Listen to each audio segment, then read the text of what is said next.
Ajrashmasliging uchun sizlarga 6 oy sinov muddat berildi. Singlim nima uchun yana ajrashmoqchisiz? Hozir aytsam gunoh bo'ladi. Chunki bular meni erim.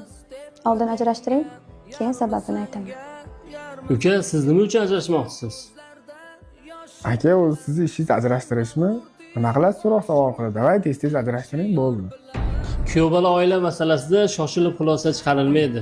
Ikkita yosh farzandingiz bor ekan. Sizga xotin topilishi mumkin yoki xotiningizga er topilishi mumkin. Ammo ikkita farzandga ota-ona qayerdan topiladi? Ikkita bolani yetim qilmoqchimisiz? Mana, qo'lni qo'ying. Alimenti jabosi 300 mingdan 600 ming bo'ladi. Nima endi? Qo'lab qo'yaman-da.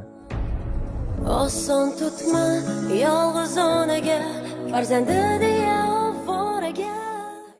Sizlar qonuniy ajrashdilaring. Singlim endi sababini ayting. Oldin so'raganingizda aytsam gunoh bo'lardi. Hozir aytsam g'iybat